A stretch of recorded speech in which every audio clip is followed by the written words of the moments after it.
Okay, so here we are with another Masters Universe Origins unboxing, and this is Turtles of Grayskull Skeletor. You can see the packaging is not in the best of shape. I did order this from Amazon and I got it for cheap, which is probably why the packaging is not in the best of shape. But I ordered a second one and I was hoping that one would have better packaging, but apparently it keeps getting delayed. It's just sitting around at the Amazon distribution facility for like the last 3 days. So that's nice. Yeah. So anyway, we're just gonna go ahead and open them up. I don't even care anymore. I got the second one again, like with the He-Man, that the package came open because I kind of figured there's a lot of really good parts in here for customizing. So I definitely wanted to get a second one anyway. So we'll just go ahead and open this one. So there we go. And Spirit of Gray Shell. I think we've read this one before. So yeah, we've read this one before. Remember the big splash panel of Skeletor there, and where April becomes the sorceress. Anyway, let's move on. Since we already read that comic, we don't need to read it again. You can go back and read well, which one? Tila. Go back and watch the Tila video. Hi Aunt June. Hi MHD. Oh, we got a bunch of people showing up. This is cool. So so yeah, you can go ahead and go back and watch that Tila video if you want to see me read that comic. Anyway, let's go ahead and get this stuff out of the package. So his weapon is these uh Havoc nunchucks. It says Kusa Kusar Kusari Kus Kusarigama. Am I saying that right?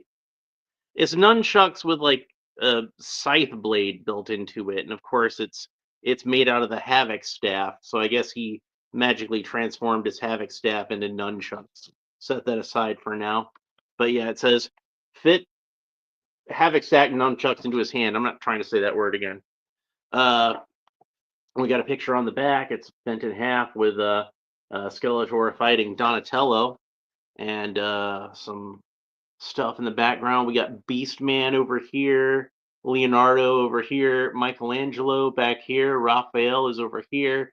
Some of these little critters that we see crawling around in the background sometimes, and Skeletor himself. Skeletor seems to have a bit of a 2000X influence to him, like most of these Turtles of Grayskull figures seem to have a 2000X influence to them, with the exception of He-Man himself, who was voiced by on 2000X, the original Leonardo, Cam Clark. So we got a vial of mutagen, and this is blue mutagen. Set that aside, and then Skeletor himself, and he's got the same cape that Stealth Ninja He-Man came with, just molded in black. So the easiest way to get him off is going to be to pop off his head. Set that aside. Pull the cape over his shoulders. And again, I don't have an X-Acto knife back here with me, so I'm just going to kind of pull the pieces out. There we go. And this is a unique color for Skeletor, because normally we're used to Skeletor having blue skin and a purple costume, but this version of Skeletor is colored entirely differently. Because like his skin is kind of bluish, but it's also kind of like purplish. I'd say this is probably more of a lavender than it is a true blue. That's just me. So we can go ahead and put Skeletor's cape and his head back on. So and the armor is all black and like a very bright, almost neon kind of green color. And you can see that the skull is very much like the 2000X version with the fangs and everything. And again, like the 2000X version, he has the same bracers as He-Man, and he has the 2000X style shin guards. But both of these are in silver rather than being purple like they were in the 2000X figure. And you can see he's got these gauntlets that snap onto his forearms right above where the bracer is. That's how they snap on, and they seem like they stay on pretty well. And then, well, I guess I should have a look at this armor. I probably should have done that while I still had the head off. So at first glance, you might think that this is the original Skeletor armor, just recolored, but it's actually not. It's got like I think like a little bit of a different type of trim around here rather than the bones. It almost looks like they were going for like a slightly more Asiatic look, but I don't know if that was what they were going for, or if it just looks that way. Because the rest of the ensemble is kind of samurai like anyway. You can see that the belt is more samurai-esque than the typical Skeletor belt. And he does have the bat on the chest, but it's done in a different way. It's got some added detail to it. And instead of the crossbones and gem in the middle, he's got a shuriken. And then he's got a couple little pouches over on either side on these straps. So, kind of, again, it looks a lot like the traditional Skeletor armor with the leather straps that, kind of hanging off the sides. And it opens up in the back. He does have the little pegs back here, so you can put one of the turtle shells on here if you want to, but he does not come with a turtle shell. I guess only the good guys get to come with turtle shells, but he still has a way to mount it back there if you want to. So now that we've had a look at the armor, let's go ahead and put the cape back on and put the head back on top of that. And we can see that rather than the traditional hood, Skeletor has a silver, black, and green samurai helmet. The top of the helmet is black, and the plates on the side of the helmet are silver, and then there's green trim over the top and around the edges and in between the silver plates. And then down the back, this is really interesting. There's like a spine down the back of the helmet, and he does have a ram's skull sigil, like in the top of his forehead there, in the middle of that green crest. So overall, I think this is a very striking color scheme that we have for Skeletor. Let's see what kind of trunks he's got underneath. He's probably got the standard furry trunks, but let's go ahead and yep, standard furry black Skeletor trunks like we're used to. So let's go ahead and put his skirt back on. And he's a pretty cool figure. He's a pretty striking figure. And like most of these Turtles of Grayskull figures, I kind of feel like this is one of the Masters of the Universe figures anyway, that looks like it could fit into the regular Masters of the Universe line as a variant. It doesn't necessarily have to be a Ninja Turtles version of Skeletor. It could just be a regular, if they just put this guy in the regular Masters Universe Origins line and labeled him as Samurai Skeletor, I think most people would have bought that. MHD says, I like the colors on them. Yeah, I think they come together really well. They complement each other really well. And also, I kind of feel like this is a really good Skeletor color scheme, despite the fact that it's not the traditional Skeletor color scheme. I still feel like it still fits with the character, So anyway, we've got the mutagen ooze, and that fits right into his hand. And he does have two gripping hands, so that should help with these nunchucks. So let's go ahead and try those out. Now, this is a cool weapon, don't get me wrong, but I kind of feel like nunchucks are an odd weapon for Skeletor to have, I kind of feel like if he was going to have any kind of ninja weapon, dude already carries a staff. Dude already carries a sword. Why not give him, a ninja sword or a ninja staff, But yeah. Now, he should be able to hold these in both hands, but these figures are quite muscle bound, so it's gonna take a little bit of working with the articulation. And I'm gonna kind of try to turn the blades outward so we can see his face a little better when he's holding it. But yeah, there he is, holding the nunchucks with two hands. So like, I do think this is a cool weapon. I'm glad they included it. I'm not complaining about this weapon. But what I am saying is that I wish it wasn't his only weapon and they'd have included, something else. I think that would have been a good choice. So since apparently this is his Havoc staff in a different form, like he reformed it into these nunchucks, I kind of think a sword would have been the best thing to have in there. But that's just me. I guess technically the ooze canister counts as his second accessory, but honestly, they could have had this come with like the Shredder or somebody like Krang. I don't know. I haven't got Krang yet. Certainly haven't got him opened up. I'll get Krang eventually because I do like that Krang figure. But anyway, let's go ahead and talk about his articulation a little bit. So I'm going to take the nunchucks out of his hand for now, and hopefully not knock too much of this armor off. So Skeletor can't look up very far because he's got this big old samurai helmet, and he's got this cape on. Let's go ahead and take the cape off again. Maybe we can get a little bit better articulation out of him. So you can, without the cape, he can look up about that far, look down about that far, tilt his head kind of quizzically from side to side, rotate the head all the way around.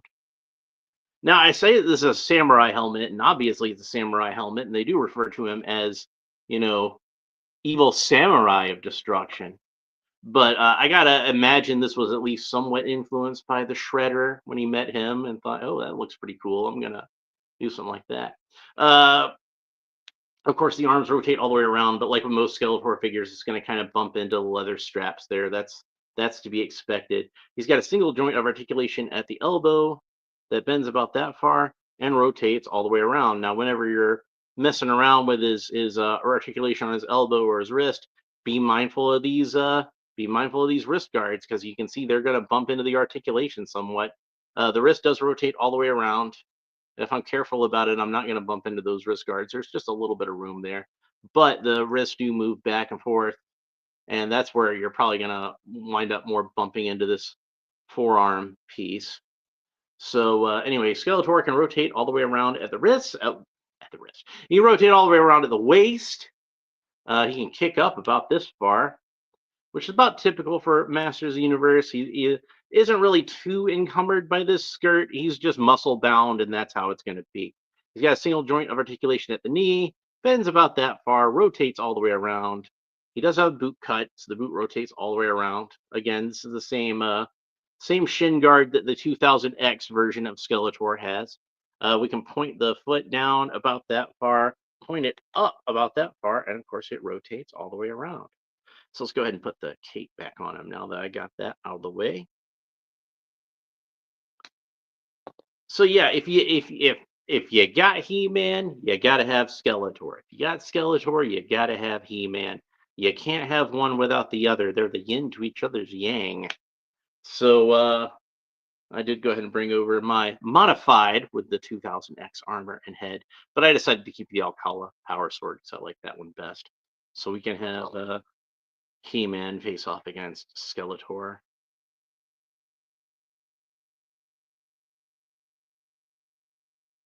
I kind of wonder why they made the ooze blue in this tube. Maybe it's supposed to be an empty tube, but I would have thought like green or purple would be a better color for it. Purple is the color it usually was in the toys, so probably purple should have been the color that it was in this figure.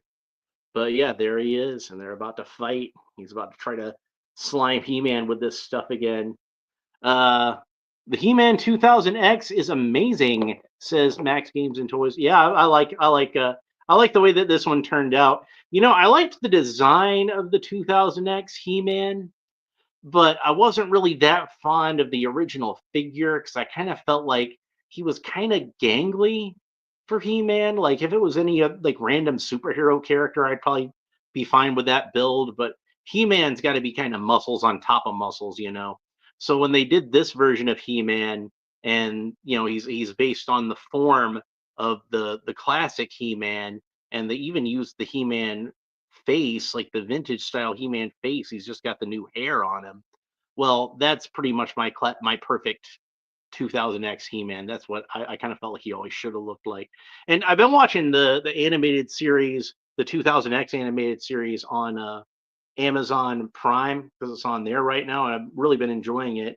And they definitely drew He-Man with a much bulkier build than what he had in the figure. Now, when I saw the prototypes that the Four Horsemen made back then, that I did feel like had an adequate build. So I don't know if something was just lost in translation in the molding process or what. Maybe if they made him a larger figure, he would have looked like he had a little more bulk. But as he just looked kind of a little on the puny side for me on the original figure.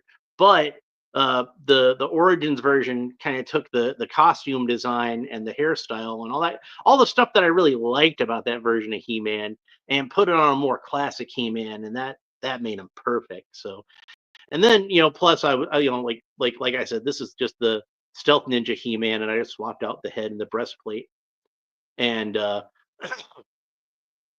I think that's just a really cool look. Like I said, this version of him kind of reminds you of like a gladiator or something with all the extra armor pieces. And it's not too much extra armor like the snake armor suit, but it's just enough. I kind of feel like it gives him like a pretty unique look as far as a He-Man figure goes. But I mean, like the Stealth Ninja He-Man itself with the cape and the hood and everything looks really cool, but I really like the look of it without the cape and the hood, where it's just the armor. I think that works out really well. So anyway, so Skeletor is really cool. And like I said, even if you're not collecting these Turtles of Grayskull figures, you might see this version of Skeletor and think to yourself, "Hey, that's a pretty cool variation on Skeletor. I'd like to have that." Personally, I think, like I said, the only real problem is I kind of feel like this character should have come with a sword. I think the sword would have really made this like just a perfect package as far as a figure goes. So I might try to make him a sword. I might try to 3D print him one. I kind of figure since he doesn't have any purple in his costume in this version, I probably won't make a purple sword like you usually would for Skeletor. And I'm thinking instead I'll probably try to print one out in that bright green color because I know I have some some bright green filament. I think it's actually a little more vibrant than this even, but I think it's going to look really cool if I print out him a power sword in that color. And plus, I had a 2000, not 2000, a New Adventures He-Man sword I've been wanting to print out a while. So Max says that the best 2000X figures so far are those from NECA. Well, is it the Staction figures? Those are pretty cool. I like those. I don't have any of them, but yeah, he's a really cool Skeletor. And like I said, if you're a fan specifically of the 2000X version of Skeletor, this one is one that definitely has some 2000X influence to him. And like I said, most of the Ninja Turtle, the Turtles of Grayskull Masters characters have had that 2000X influence to them. Oddly enough, the only one that didn't was He-Man, who is purely an OG He-Man, and it's like it would have made the most sense to do a 2000X Turtles of Grayskull He-Man because it's Cam Clark doing the voice of He-Man on that cartoon, and he was Leonardo of the original Ninja Turtles. So hey, if you got the package with the good guys, I'll probably open Casey Jones next. If you got the package with the good guys, you got two Cam Clarks at the top, so that's nice. And speaking of Cam Clark, I do have his other character, Rocksteady. So in the Two Bop Steady figure. So we'll be opening that probably sometime in the near future. And I've still got Leatherhead. I've still got Master Splinter. I've still got April O'Neil. And I still have four of the Ninja Turtles. Now, each of those had a variant, so I just kind of picked out the one that I liked best. So I might get some of the variants in the future, but I wanted to make sure that I had all the Ninja Turtles themselves covered. And I think there's actually another Leonardo that's coming out, which looks kind of similar to the first Leonardo, but his weapons are different. So I guess we'll figure out. Casey Jones brings like 20 accessories, says Max. Oh yeah, he's a one-man weapons rack. He's got a lot of cool stuff in there, and not all of it is stuff that I think is really stuff I would normally give to Casey Jones, but he's on Eternia, and you're he's he's I guess when in Rome, when in Eternia. Well, we'll talk more about him on the next episode. That's I think going to be the next one I open up. So if you want to make sure you don't miss that, please make sure that you like and subscribe and all the fun YouTube stuff down below. Leave a comment. Let me know what you think about Skeletor, the evil samurai of destruction, to both the figure and the character in general. Thanks for watching. We will talk to you next time. Bye.